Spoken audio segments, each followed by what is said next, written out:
Alright, hello, it's about 9:30 on August 18th, 2020, and welcome to the weather update. It was a pretty decent day today, so there's a lot more sunshine than we had some pop-up cumulus, but it wasn't, we had a good amount of nice skies today, and it was a little warm out there, but I did get to some pines, and I'll show you some pictures. I was at Pine Lawn and as well as Edgewood Preserve, both relatively two short walks, but showing you the pines here at Pine Lawn, looking amazing. But some of the other trees not looking so amazing, like these oaks here. And again, they've been damaged by the salt spray from Isaias, and as a result, you can see that the leaves have turned like brownish and reddish on these oak trees here, and as well as this other picture I'll show you here. You can see the pines aren't affected. I mean, they're green as they normally are, but you can see these other trees around it, how the leaves are just kind of just falling off. It almost looks like it's October. It's nuts, you know. But the pines are still green. So again, because the pines are tolerant to the salt spray, they're not affected so much by it. It's these other trees that they got salt spray burned from the wind there. This is all across Long Island. Even News 12 did a story about it. But News 12, you know what? We'll call them out because I just love to call them out. And I'm sorry, but they have to be called out. News 12 did a story on it as well with the trees. Let's see if it's on their website, of course, because it very well may not be. Yeah, here you go. Tree trouble. So they're talking some trees in and around the South Shore brown. Now, yes, the South Shore was hardest hit, but this is happening all across the island. But again, they only care about the South Shore. So where were they? Well, I'm going to play the video. Oh, 2 minutes and 11 seconds. The powerful storm is still being felt. News 12's Andrew Ranger tells us about an interesting phenomenon that's affecting trees across the island. As Tropical Storm Isaias barreled across Long Island, it didn't just knock down some trees, it left another kind of damage as well.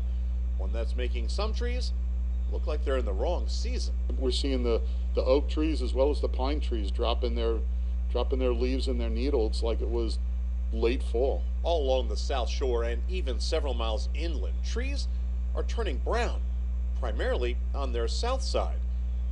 So I'll put the link to this video in there. I hate plugging News 12, but they did report on it. But again, only the South Shore, Massapequa Park. This happening all across the island. It's not just on the South Shore. Yeah, the South Shore got it worse, but I see it in Pine Lawn. And no, they're not over there because it's the middle of the island, and they don't care about the middle of the island, as you know. And of course, it gets 2 minutes and 11 seconds.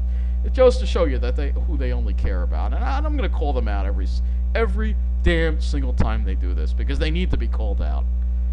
Call themselves a news station, yet they ignore news that happens in the middle of the island. So let's talk about the weather, and the humidity has come up. It was lower, and then it came up this evening, and tonight it feels kind of muggy. Dew points are up near 68. It looks like Carr Place, 74. The dew point is 68. JFK, 73 with a dew point of 70. So yeah, the humidity has definitely come up since earlier, and you can see, yeah, the humidity is up also in Jersey as well. If you go to the north, you'll see that's where the lower dew points are, dew points in the upper 50s and low 60s. And it wasn't like that all day today. If we look at some of the observations here, you'll see that we did have lower humidity for a time. So 75 now at Farmingdale, dew point 68. But if we go back to the afternoon, you'll see. It started off in the morning, it was a little humid, and then the humidity came down around midday, dew points in the 50s. And then as we got into the afternoon, the humidity started rising again. Farmingdale actually did get up to 85 degrees. So it was not that cool today. That's actually above normal, I believe, for the day. Let's look at Islip. Let's see what they got up to as well. So 72, dew point 68, and they got up to 83, and their dew points as well have risen. So they were a little lower earlier on, and then they went up. New Jersey never really got any relief. If you were in New Jersey and Toms River, your dew points never dropped. I'll show you this. So 72, dew point 69, and 87 in Toms River. Again, the hot spot always the hot spot. So they got up to 87, and their dew points never got that low. They got into the low 60s. That was it. They didn't get into the 50s, and then they rose right back up again. So, you know, always New Jersey, always. I mean, it's hell there. I mean, why do you think they have a devil?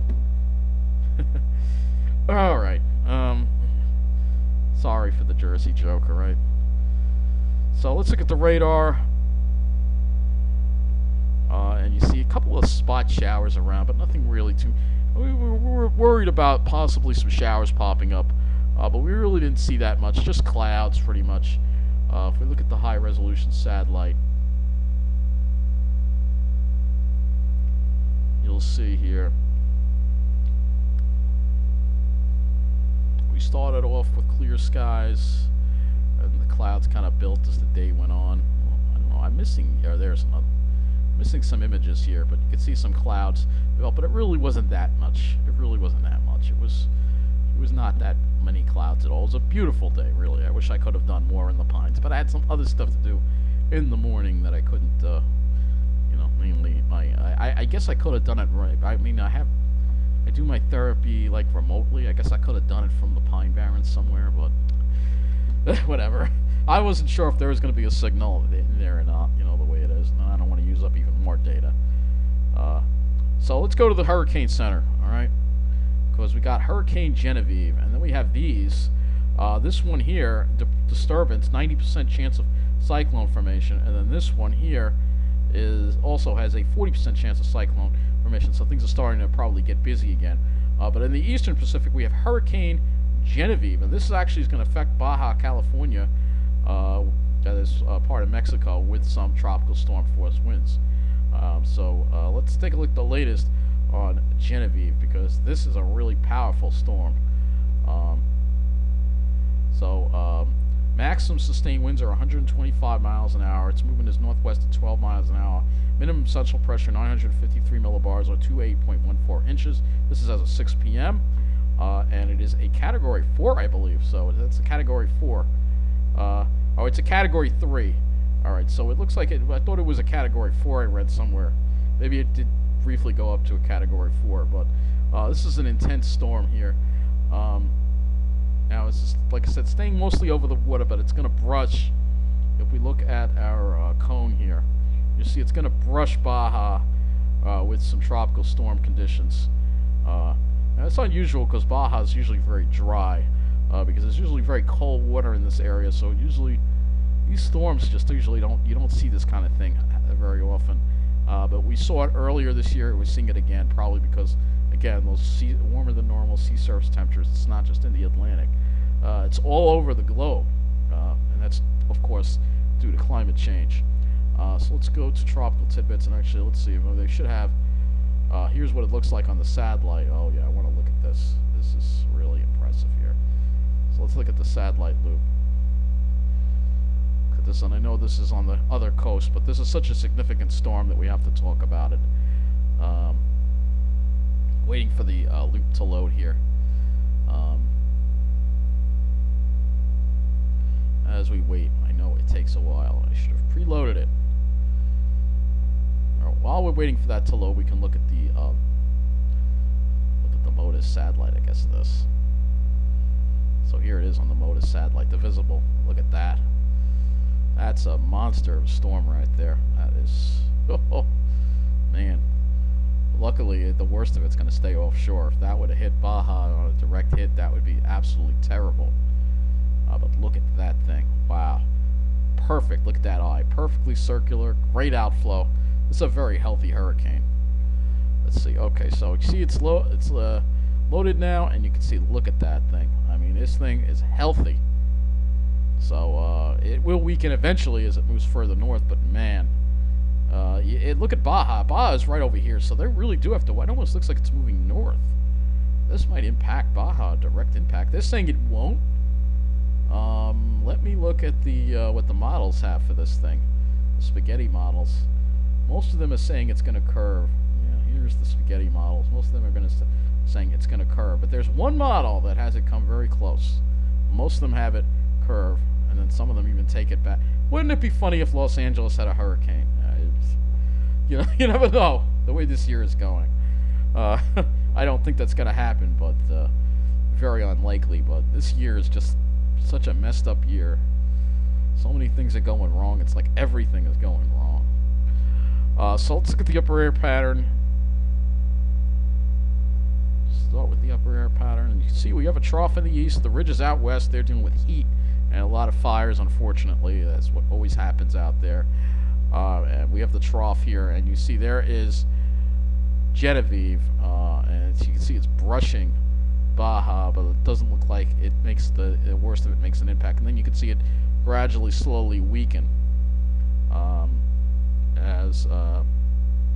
and then it's kind of blocked, and then it looks like whatever's left of it, the moisture could wind up going over California, which is needed because they have so many fires there. Hopefully they'll get a little tropical moisture and put those fires out. But as far as us goes, we have the trough in the east, as you can see here. It kind of splits up, and then we have a little ridge trying to build back and a cutoff low in the southeast a little bit. But generally, there's a trough in the east, and this is a much better pattern for us. Oh, okay, it's forming something. Okay, off the east coast of Florida. This is next week.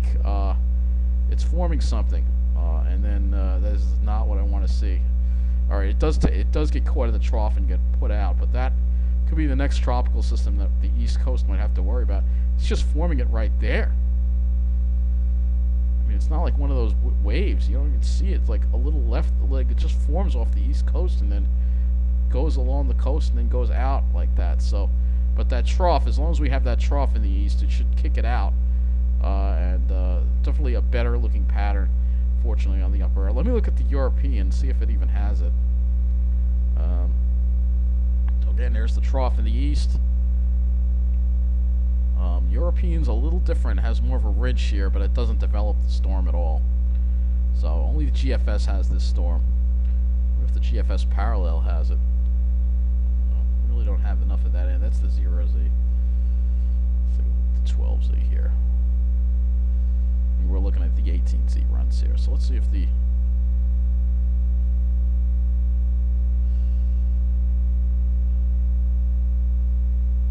Alright, the parallel has a couple of storms here. It has those waves that we saw in the Caribbean. If we pull this out a little bit, here's the North Atlantic one. You see it has those waves that the Hurricane Center has. It said that there's a chance of developing, and it's bringing them in. It brings one into the Gulf, and then the other one it brings in over Florida.